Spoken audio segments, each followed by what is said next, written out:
We didn't ask you to come. My mother's voice wasn't loud, but in the sudden quiet of the rented community hall, it might as well have been a gunshot.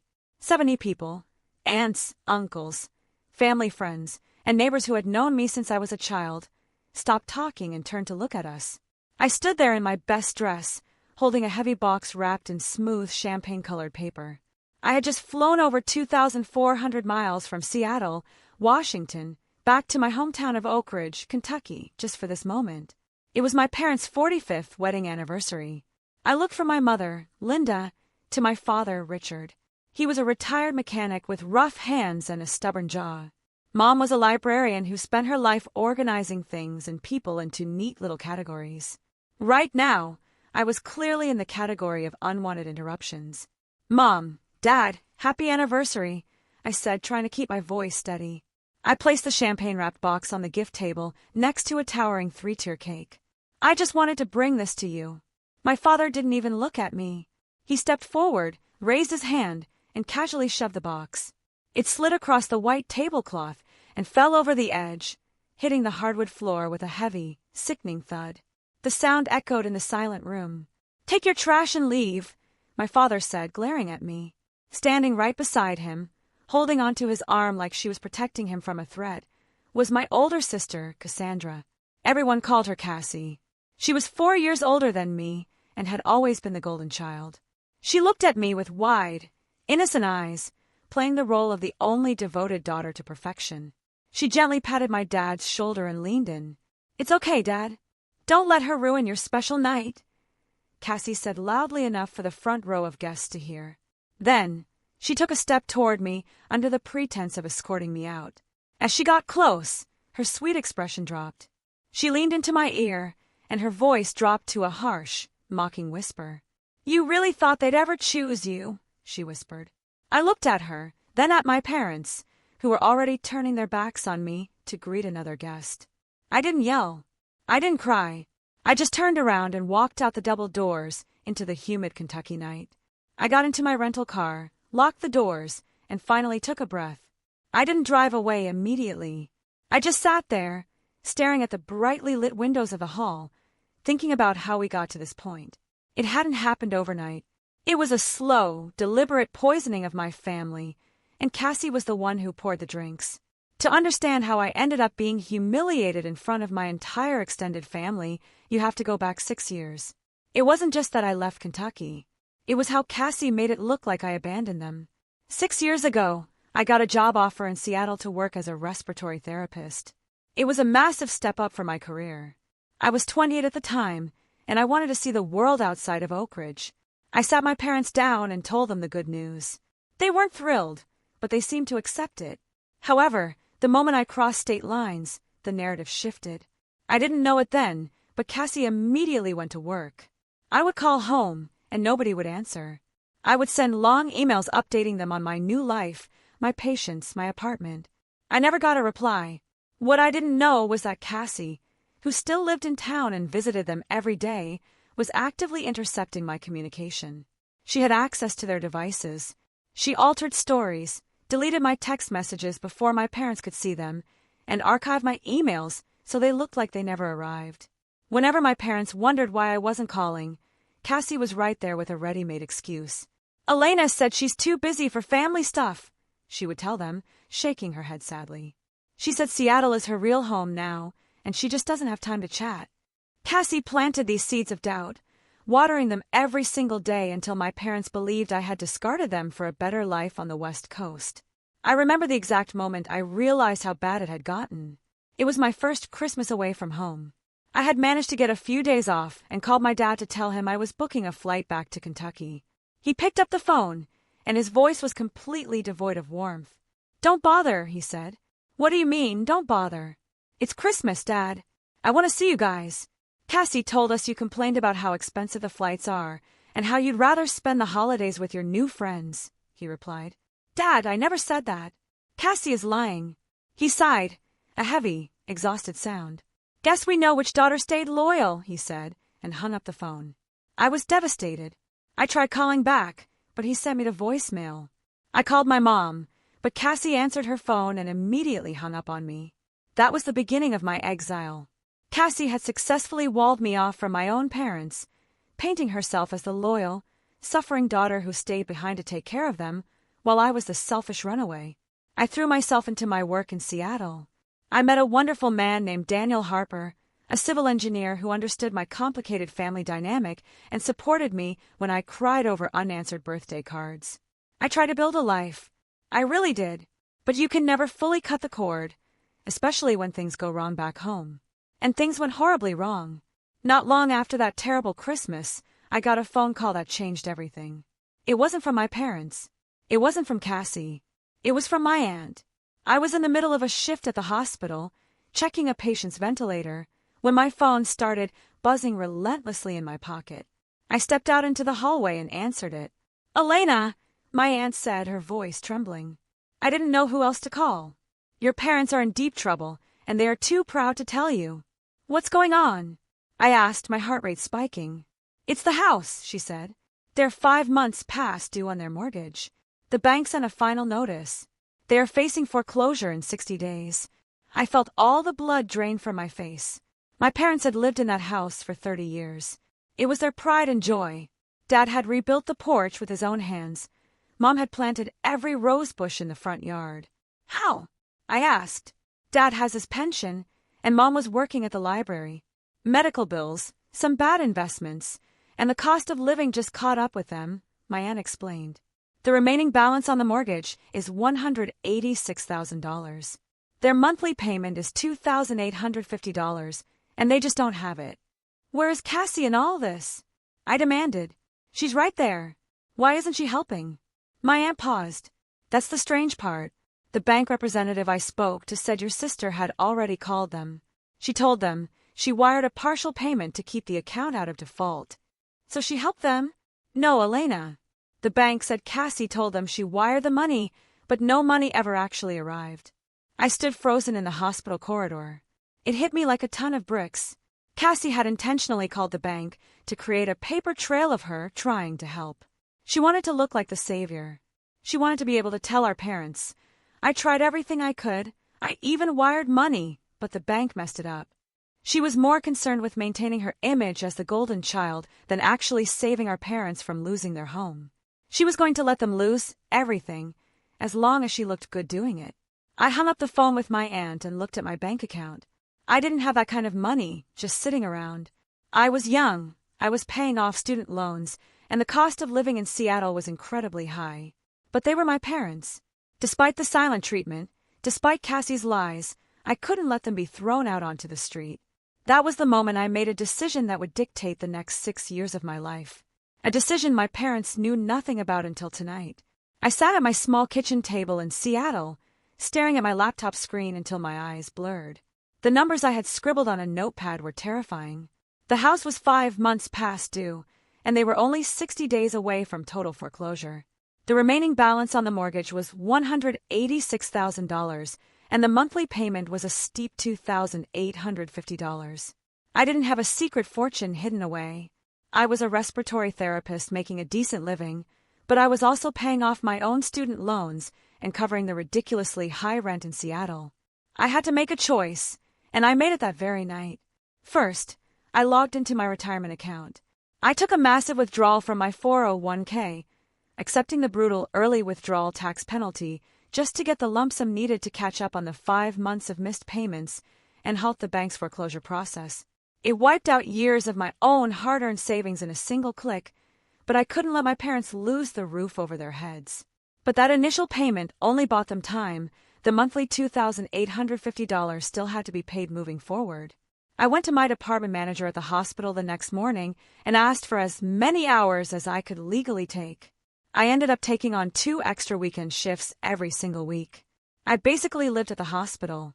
My life became a blur of sterile hallways, the rhythmic hissing of ventilators, and lukewarm cafeteria coffee. My entire lifestyle had to change drastically to free up cash. I sold my reliable, comfortable SUV and used whatever money was left over to buy a beat-up, old sedan that rattled violently every time I pushed it past 50 miles per hour on the highway. I put my own dream of finally buying a house completely on hold. Every spare dollar I made went into a separate checking account I had set up specifically to wire money directly to my parents' mortgage lender. The hardest part, however, wasn't the grueling physical work or driving a terrible car in the Seattle rain. It was the toll it took on my personal life. Daniel Harper, my incredible boyfriend who worked as a civil engineer, had been my rock through all of the family drama. He knew my parents weren't speaking to me, though I kept the massive financial burden I had just taken on somewhat to myself out of pure shame. One rainy Tuesday evening, in the middle of our cramped apartment, he cooked my favorite dinner, got down on one knee and proposed. It broke my heart to look into his hopeful, loving eyes and tell him we had to wait. I told him I couldn't say yes yet, that I had to delay our wedding because I simply wasn't financially ready. I couldn't bear to drag him into a marriage anchored by a $186,000 secret debt. I was sacrificing not just my own money, but my personal future and the next chapter of my life to save parents who wouldn't even answer my phone calls. And so began a grueling routine that dictated my life for the next 6 years. Every single month, like clockwork, I logged onto my banking portal and made a transfer to the mortgage company. Over those 6 years, I made exactly 72 separate wire transfers. By the end of it, I had paid a staggering total of $205,200 out of my own pocket, covering the principal, the interest, and the late fees to save their home. While I was running myself into the ground on the West Coast, a very different story was being spun back in Oak Ridge. Cassie wasn't just sitting idle, she was actively using the crisis, the one I was secretly solving, to elevate her own status in the family. She started telling everyone in town, all our relatives, and even the neighbors that she was the one carrying the whole family on her shoulders. Because my parents believed she was the one making the silent, miraculous payments to the bank, they gave her the absolute keys to their kingdom. Cassie convinced them that since she was handling things, she needed full authority. She got her name added to all of their bank accounts, their life insurance policies, and even secured full property access. She had complete, unquestioned control over their finances and their lives. They trusted her completely, believing she was their selfless savior. I found out just how deeply entrenched her lie had become during Thanksgiving of my 3rd year in exile. A mutual cousin posted a long video on Facebook of the family dinner at my parents' house. I watched it alone in my apartment after a brutal 12-hour shift at the hospital. In the video, the dining room was warm and glowing. My father stood up at the head of the table, holding a glass of wine. He looked down at Cassie, who was sitting right next to him looking perfectly modest and exhausted. To the daughter who never left, my dad said, raising his glass, his voice thick with emotion. The camera panned to my mother, who was wiping away tears of overwhelming pride. I watched that video probably 10 times in the dark. I watched my father toast the woman who had faked a bank transfer and nearly let them lose everything, while the daughter who had sold her car, drained her retirement, and delayed her own wedding to save them had been completely erased from the family narrative. I was a ghost to them, replaced by a smiling parasite. It was a bitter, sickening pill to swallow. I cried until I had a migraine. But the next morning, I didn't stop the automatic payments. I didn't call and demand recognition or out my sister's lies. I just put on my scrubs, got into my rattling old sedan, and drove to the hospital for another shift. I was determined to see it through until the house was entirely paid off, not for their gratitude, but because I refused to let Cassie's selfishness render my parents homeless. I just never expected how Cassie would choose to celebrate when the final payment cleared. For 6 long years, my life was defined by a brutal, unyielding routine. Every month, the first thing I did when my paycheck hit my account was log into the mortgage portal and transfer $2,850. It didn't matter if I was sick. It didn't matter if my rent in Seattle went up, and it didn't matter if my old sedan needed new brakes. That money left my account before I bought groceries or paid my own heating bill. I worked double shifts at the hospital until my feet went numb. I watched my 20s slip away inside sterile hospital rooms, listening to the rhythmic pumping of ventilators while my coworkers went out for drinks or planned vacations. While I was bleeding myself dry on the West Coast, Cassie was living a very different reality back in Oak Ridge. Because my parents firmly believed that she was the one miraculously coming up with the money to save their home, they treated her like absolute royalty. She didn't just get their gratitude, she got their total, blind surrender. Cassie used the situation to convince them that they were getting older and needed someone to officially manage their affairs. She walked them right into the local bank branch and had her name added to all of their joint savings and checking accounts. But she didn't stop there. Cassie was methodical. She managed to get herself listed as the primary beneficiary and authorized manager on their life insurance policies. She demanded and received full property access and control over the deed to the house. She told them it was just a precaution, a way to make sure the bank could never threaten them again. In reality, she was building a fortress around them, and she held the only key. She completely isolated them from anyone who might question her authority. She walked through town telling the neighbors, the grocery store clerks, and our relatives that she was carrying the whole family on her back. She played the role of the exhausted, dedicated caretaker, so well that people in our hometown practically treated her like a saint. The contrast was sickening. I was the one wearing worn-out scrubs and driving a car that barely started in the cold, while Cassie was using her newfound control over my parents' finances to live comfortably. She had full access to whatever money they did have, all while taking the credit for the massive debt I was secretly paying off. Daniel saw the toll it took on me. He would sit with me at our small kitchen table late at night, rubbing my shoulders while I stared blankly at my depleted bank statements. He never pushed me to stop paying, but he constantly asked me why I wouldn't just pick up the phone and tell my parents the truth. I always gave him the same answer. I told him that if I exposed Cassie while the house was still in danger, my parents would be so devastated by the betrayal that the stress might physically break them. I wanted the debt completely cleared first. I wanted their home to be completely safe before I dropped the bomb that their golden child was a fraud. Finally, that day arrived. It was exactly 6 years after I made that first desperate withdrawal from my retirement account. I sat at my laptop, my hands physically shaking. The remaining balance on the mortgage was exactly $2,850. I clicked the transfer button for the 72nd time. The screen loaded, and then the balance changed to zero. Paid in full. Over the course of those 72 months, I had sent a total of $205,200. I burst into tears. Daniel wrapped his arms around me, and we just sat there in our tiny apartment, crying out of pure relief. The heavy, suffocating weight that had been crushing my chest for 6 years was finally gone. We ordered takeout to celebrate. We stayed up late talking about our future, about finally setting a date for our wedding, and about starting to save for our own home. I felt like I had my life back. I assumed the worst was over. I assumed I could finally reach out to my parents, show them the zero balance, and try to repair our broken relationship. I was wrong. The worst was just about to happen. 2 weeks after the final payment cleared, I was sitting on my couch scrolling through social media. I usually avoided looking at anything related to my family, but a post from a mutual cousin popped up on my feed. It was a screenshot of Cassie's Facebook page. I stopped breathing as I read the words. There was a photo of Cassie standing on my parents' front porch, her arms wrapped tightly around their shoulders. My parents were smiling, looking completely at peace. But it was the caption underneath the photo that made my blood run cold. Cassie had written, "So proud to finally pay off Mom and Dad's house." It was a long, hard road, but family always comes first. She didn't just say she helped them. She didn't say they managed to do it together. She explicitly wrote, "I paid it off." She took absolute, total credit for the $205,000 I had bled for. She took credit for my sold car, my delayed wedding, my drained retirement account, and every single grueling double shift I had worked over the last 6 years. She looked right into a camera, smiled, and stole my entire sacrifice without a second thought. Something inside me permanently snapped. The quiet, enduring daughter who was willing to suffer in silence to protect her parents' feelings completely vanished. I realized that keeping the peace had only allowed a monster to thrive. Cassie had erased me from the family narrative, and she was currently basking in the glory of my hard work.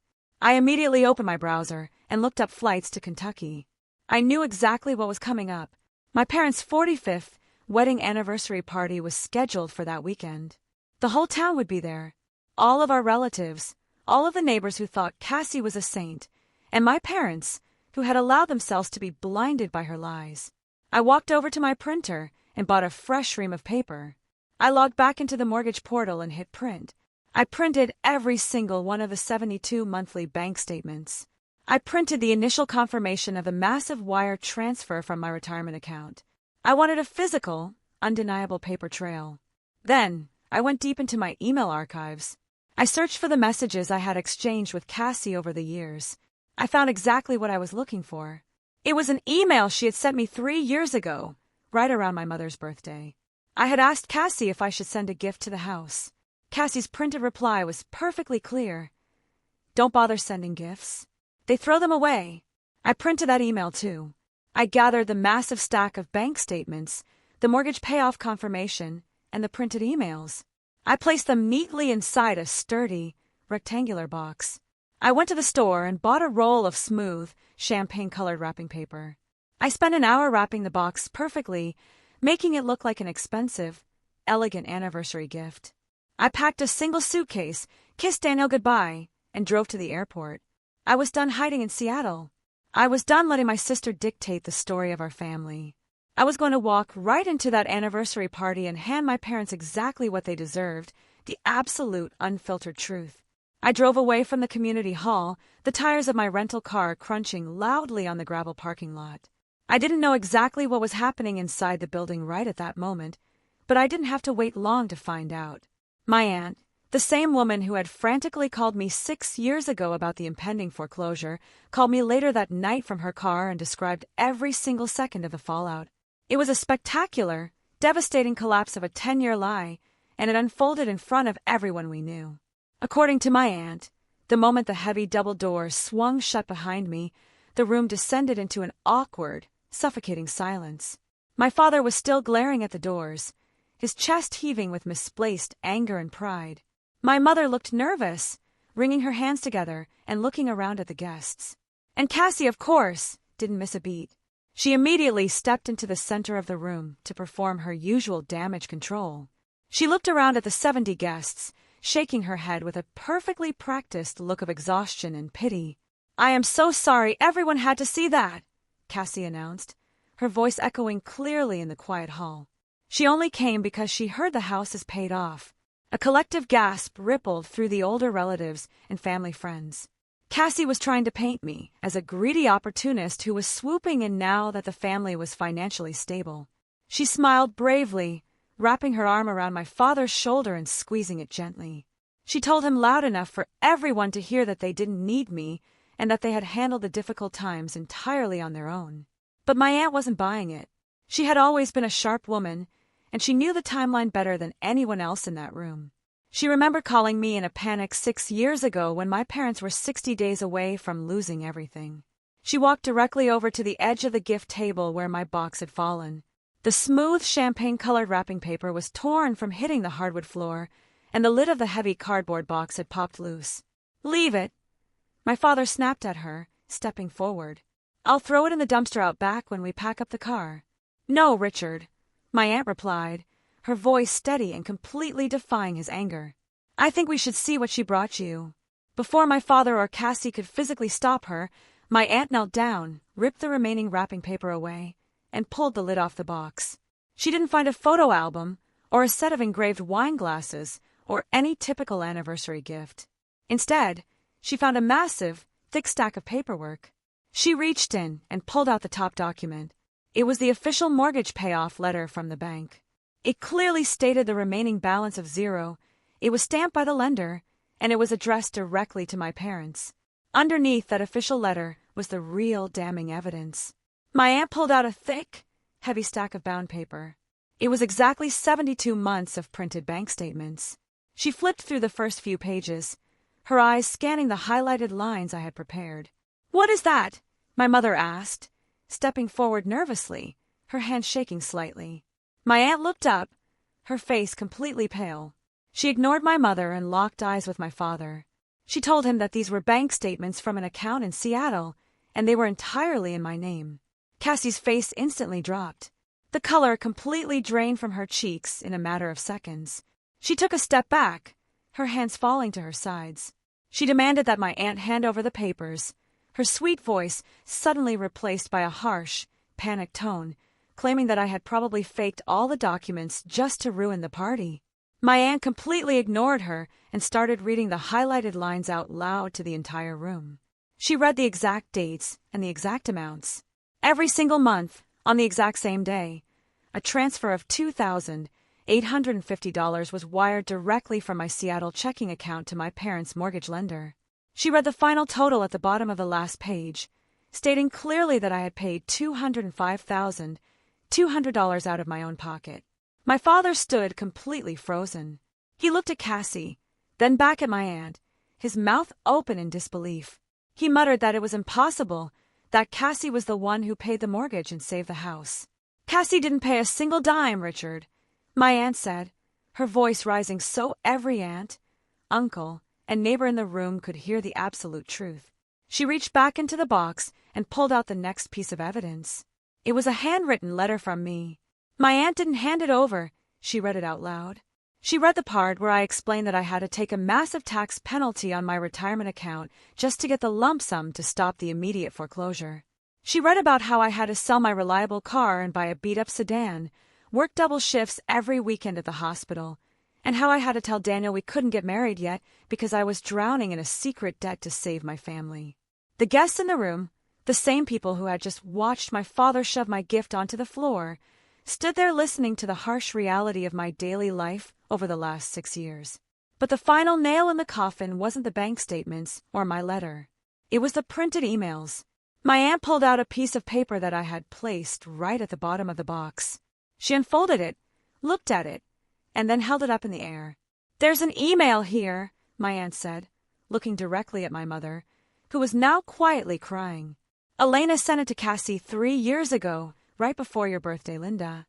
Elena asked if she should send a gift to the house." My mother touched her mouth, her eyes wide with confusion and hurt. She whispered that she never got a gift, and that Cassie had told her I simply forgot about her birthday. My aunt looked down at the paper and read Cassie's exact, printed reply out loud for the entire hall to hear. "Don't bother sending gifts. They throw them away." The rented hall was dead silent. You could have heard a pin drop on the hardwood floor. The absolute magnitude of the betrayal hung heavily in the air. My father finally moved. He walked slowly over to my aunt and took the heavy stack of papers from her trembling hands. He stared at the 72 bank statements with my name on them. He stared at the email where his oldest daughter had actively manipulated her sister into staying away. He saw the cold, hard proof of everything. He realized in that exact moment that Cassie hadn't just lied about the money. She had actively stolen the credit for my grueling sacrifice. She had used my secret financial support to gain complete control over their finances, getting her name on their bank accounts and life insurance policies under the guise of being their savior. Worst of all, she had systematically and deliberately isolated me from the family, spinning a massive web of lies to make sure they hated me enough to never question her authority. My father turned to look at Cassie, the golden child, the daughter who supposedly never left. She was standing near the towering anniversary cake, looking exactly like a cornered animal. The sweet, devoted smile was entirely gone, replaced by pure, undeniable panic. She stammered, taking a step toward him, claiming that she could explain, and that I was just trying to frame her out of jealousy. My father looked at her, his voice barely a whisper, and asked her if she actually paid the money. He held up the stack of 72 bank statements, the physical proof of my 6 years of silent suffering, and demanded to know if she had wired a single dollar to the bank. Cassie opened her mouth, but nothing came out. She couldn't produce a single receipt, a single bank statement of her own, or a single shred of proof to counter the massive pile of documents I had just dropped on their table. The truth was finally out in the open, raw and undeniable, exposing the exact depths of her 10-year manipulation. The aunt's phone call to me lasted for almost 2 hours, detailing the exact fallout after I walked out of those double doors. According to her, the 45th anniversary party ended abruptly right after my father demanded to know if Cassie had actually paid the mortgage. Cassie couldn't answer him. She just stood there, her mouth opening and closing, completely unable to form a lie that could counter 72 pages of hard, physical evidence. My father didn't yell. He didn't cause a physical scene.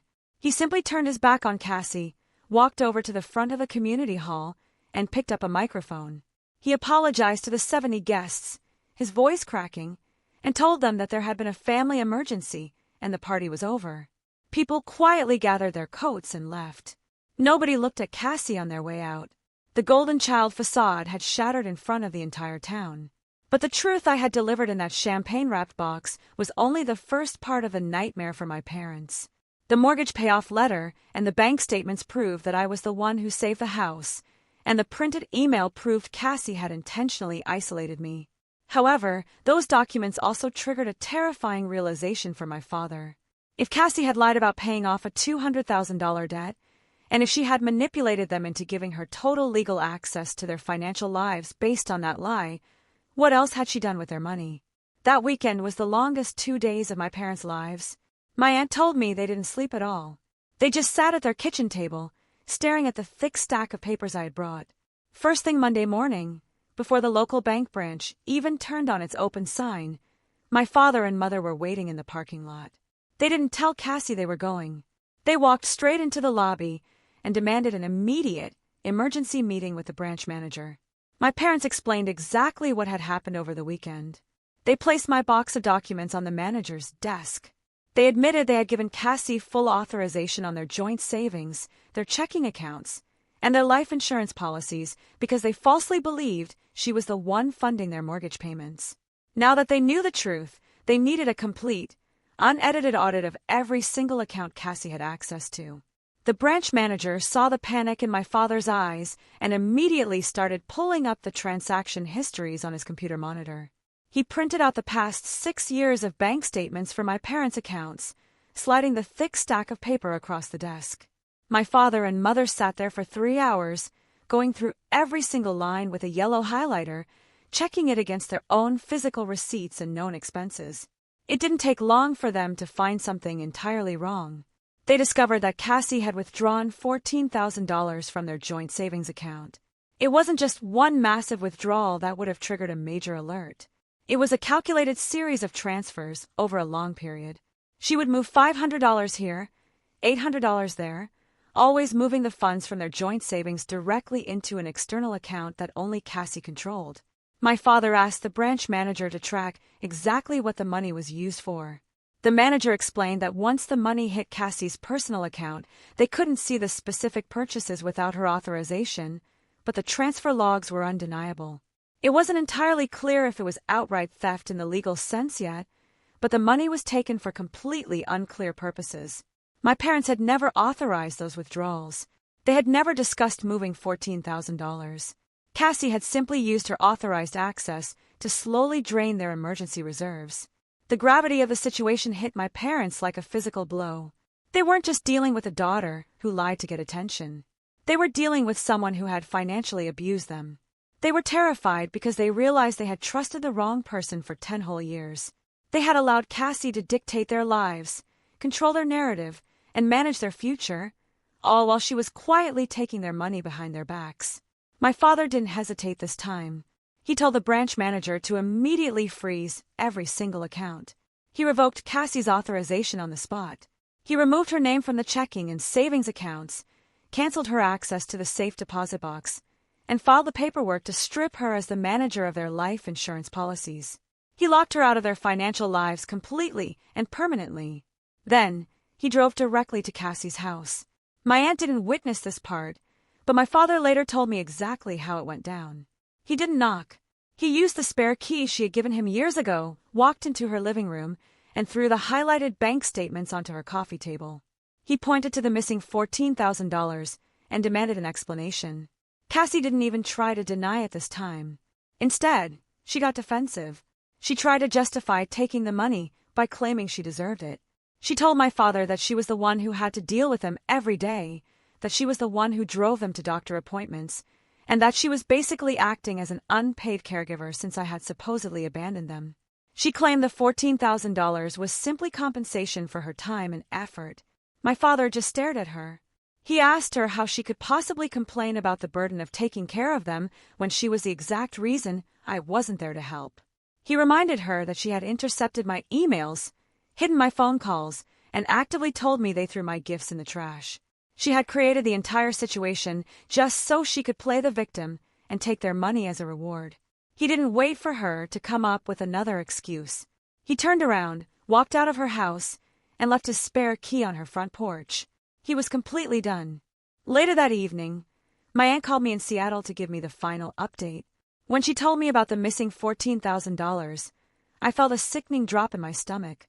I was sitting on my couch, looking around my small apartment, thinking about the car I had sold and the wedding I had delayed. I had spent $205,000 of my own hard-earned money just to keep a roof over my parents' heads. And while I was working double shifts and skipping meals, my sister was quietly transferring their savings into her own pocket and complaining about the effort it took to lie to them. The contrast was absolutely staggering.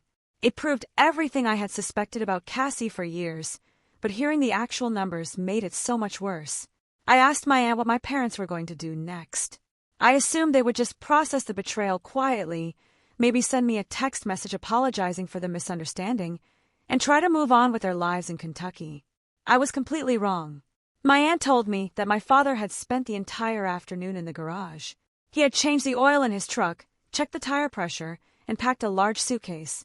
He had told my mother to pack her bags too. They weren't going to send a text message. They weren't going to make a phone call. The guilt of what they had allowed to happen, and the horrifying reality that they had completely discarded the wrong daughter, was too much for them to handle from a distance. They had to fix it in person. It was a rainy Thursday evening in Seattle, about 5 days after the disastrous anniversary party back in Kentucky. I had returned to my routine, throwing myself back into my shifts at the hospital and trying to wash away the lingering anxiety of confronting my family. Daniel had been an absolute saint, making sure I ate and listening to me vent every night. I thought the worst was finally over.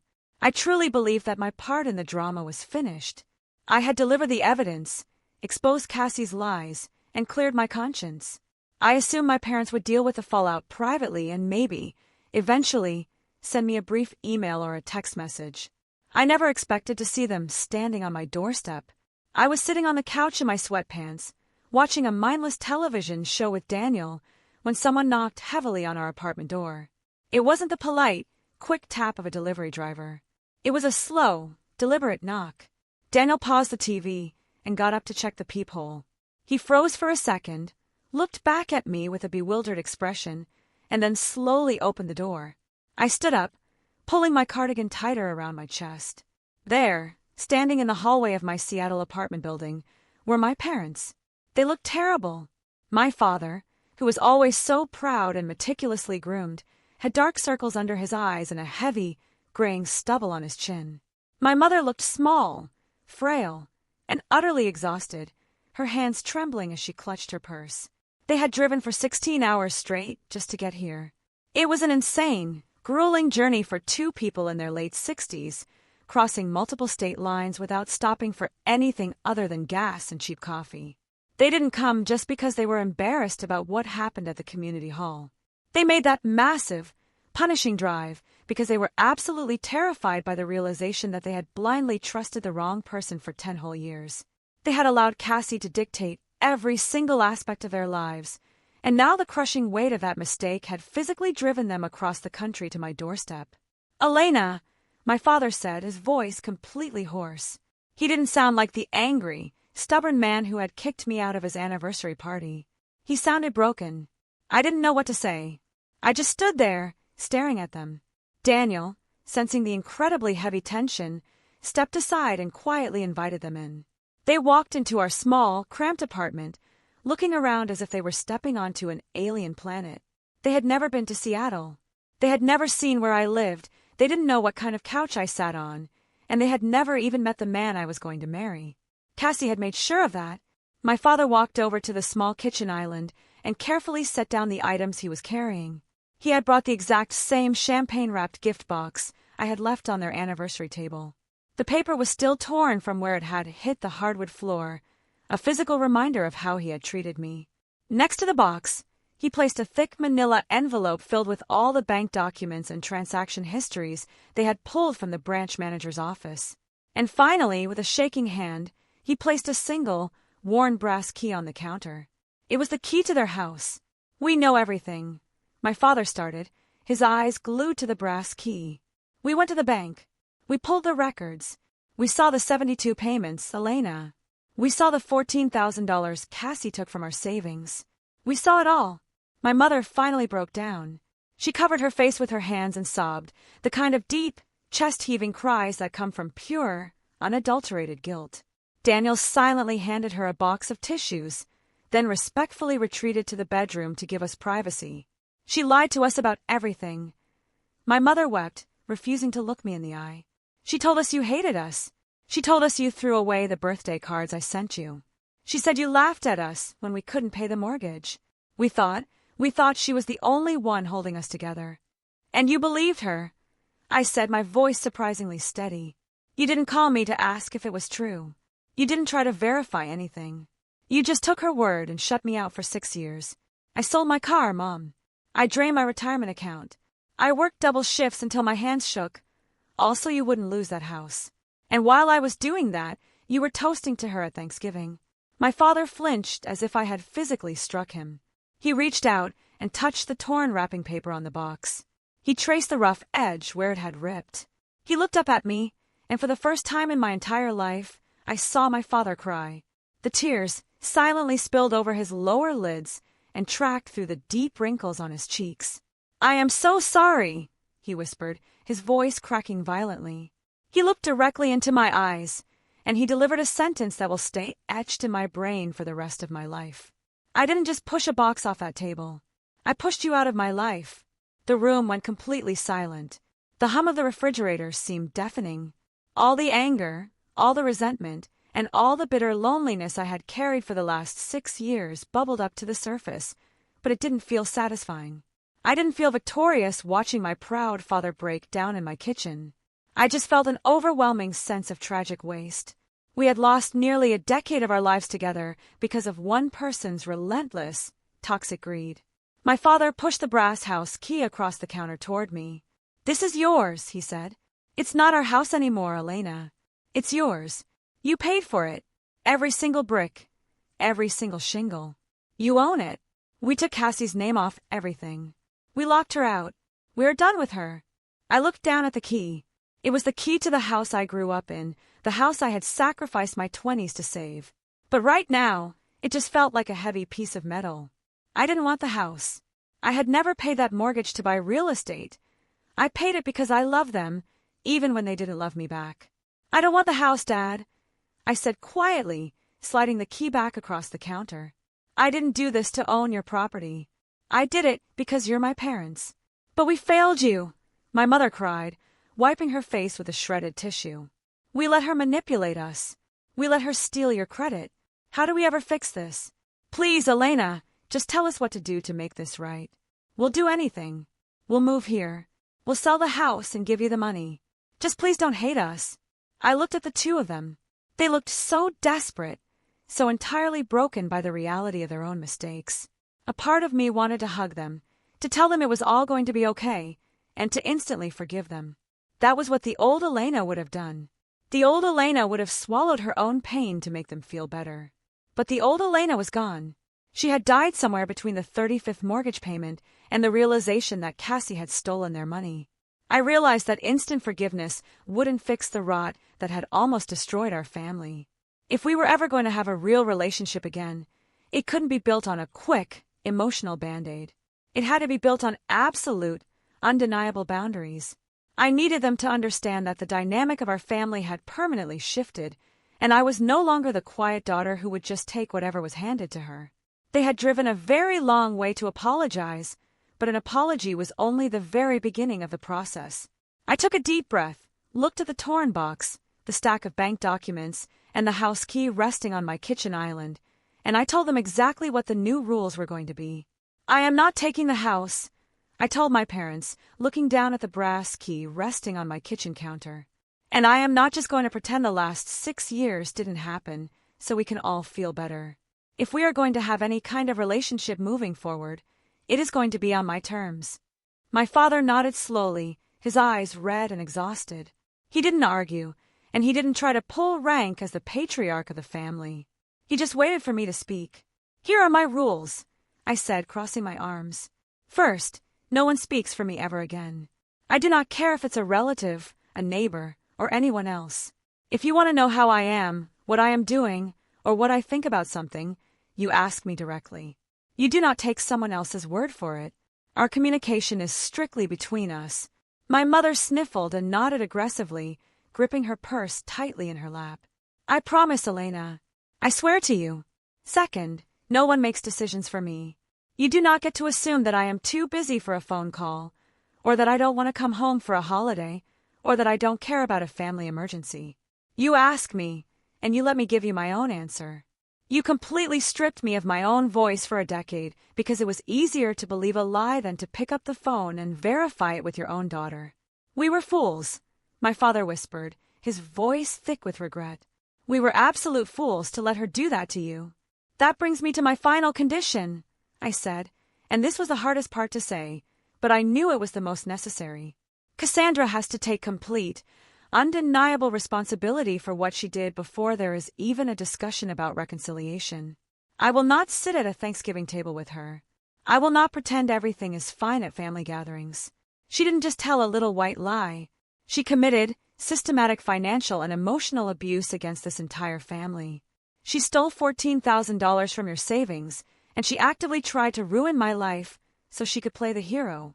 Until she admits exactly what she did, without excuses, and faces the consequences, she does not exist to me. I looked at my parents to see if they would push back. In the past, they would have immediately tried to smooth things over. They would have told me that family is family, that Cassie was just misguided, and that we needed to forgive and forget. But the reality of the missing money and the 72 bank statements had finally broken their habit of enabling her. She is out of our house, and she is out of our accounts, my father stated firmly. We aren't speaking to her either, Elena. Not after what she did. You don't ever have to see her if you don't want to. They stayed in my apartment for another hour. We didn't solve everything in that one evening. 10 years of manipulation and 6 years of grueling financial sacrifice do not get erased with a single apology, no matter how genuine it is. But it was a start. Daniel came back out from the bedroom, and we helped my parents find a decent hotel near the airport.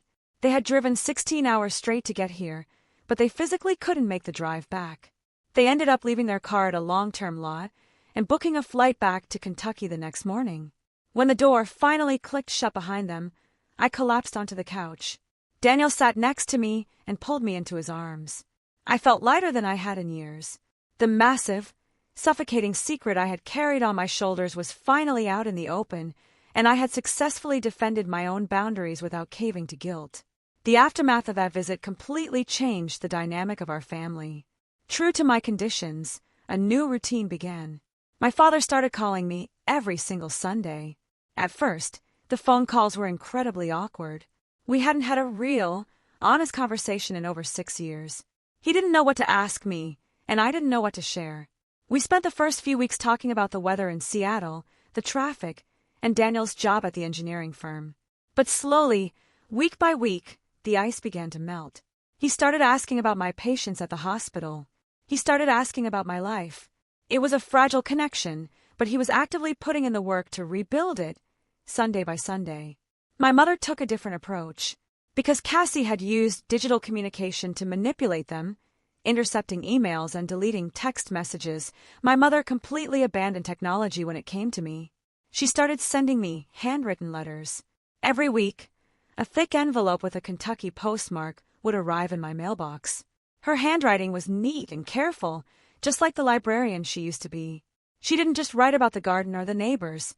She wrote long, detailed apologies.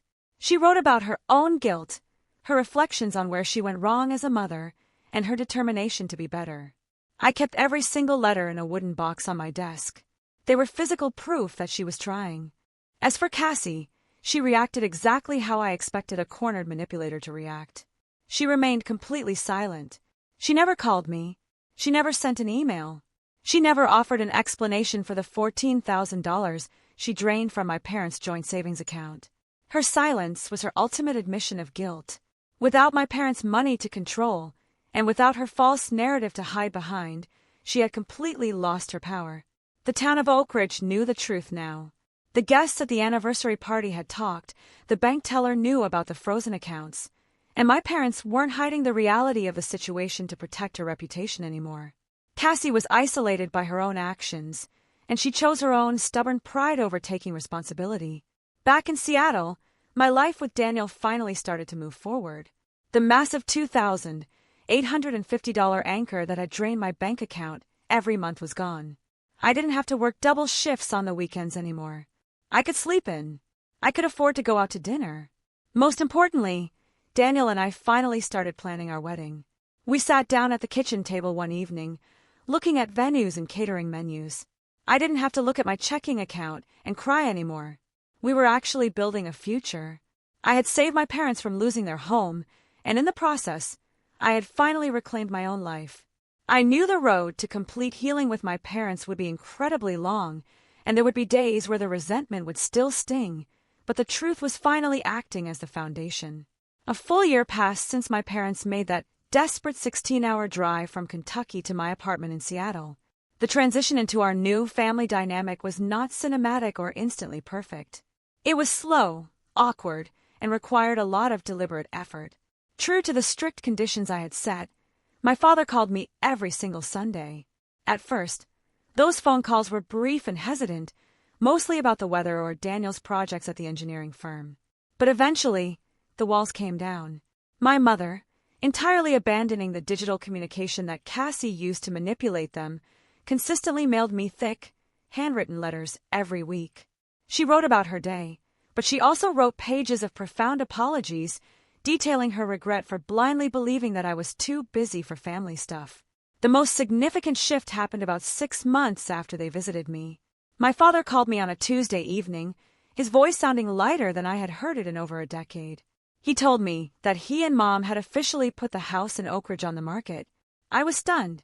I had sacrificed 6 years of my life, taken a massive penalty on my retirement account, and worked grueling double weekend shifts just so they wouldn't face foreclosure within 60 days.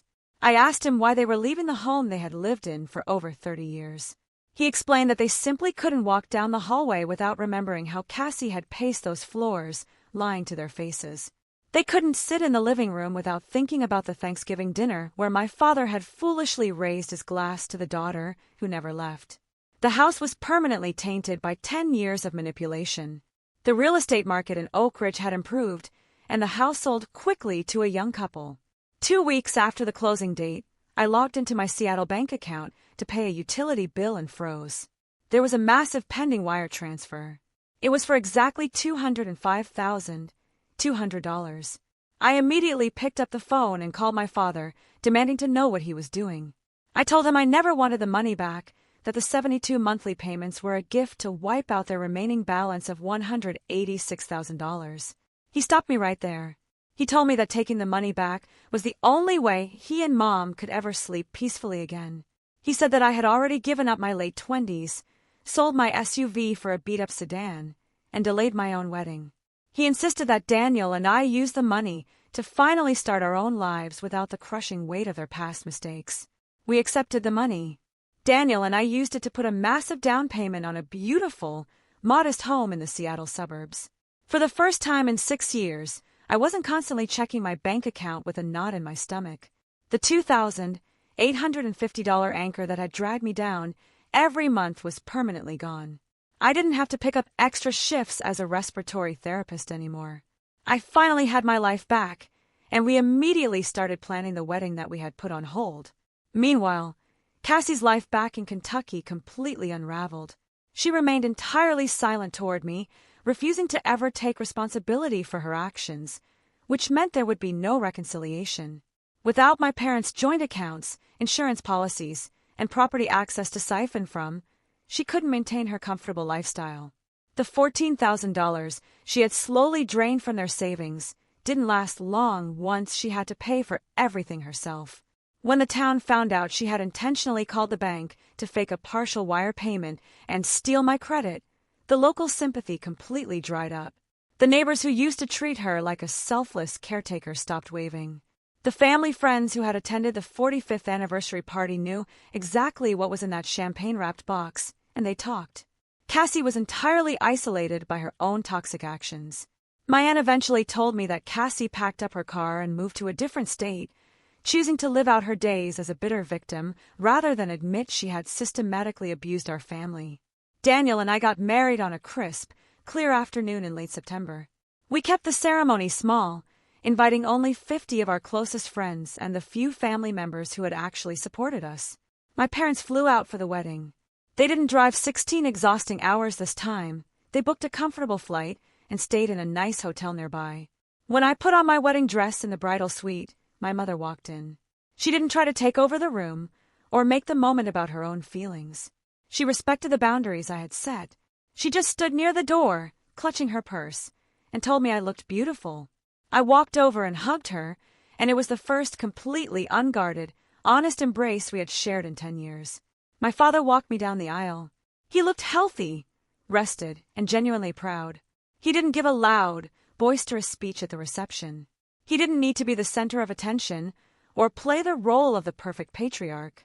When it was his turn to speak, he simply stood up, raised his glass to Daniel, and thanked him for taking care of his daughter when he had failed to do so. It was short, it was brutally honest, and it was exactly what needed to be said to heal the final remaining wounds. Life is quiet now. We do not have a perfect family, and we never will. There are still occasional moments of awkwardness, and there is a lingering grief for the years of lost time that we can never get back. I will never get back the nights I spent crying alone in my car, and I will never forget the moment my parents told me they didn't ask me to come in front of 70 people. I will never forget my dad telling me he guessed we knew which daughter stayed loyal. But I also don't carry the heavy, suffocating anger anymore. The resentment burned out the moment the truth was finally exposed.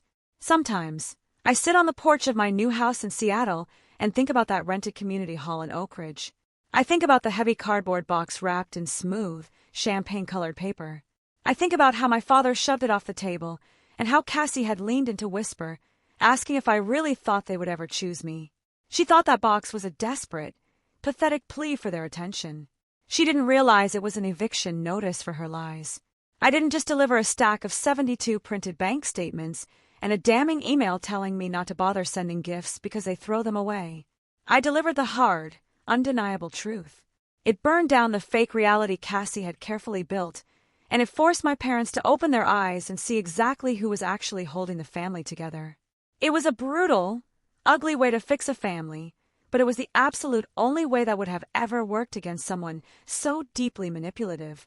Today, my parents call me because they genuinely want to hear my voice, not because they feel obligated or because someone else told them to. I answer the phone because I want to, not because I'm terrified of losing them to a foreclosure or a lie. I have a husband who stood by me when I had absolutely nothing to offer but secret debt, a house that belongs entirely to us, and a life built strictly on my own terms. The quiet, compliant girl who stood in that community hall, taking insults and holding her breath, simply does not exist anymore. She left that heavy box on the hardwood floor, walked out the double doors into the humid Kentucky night, and never looked back.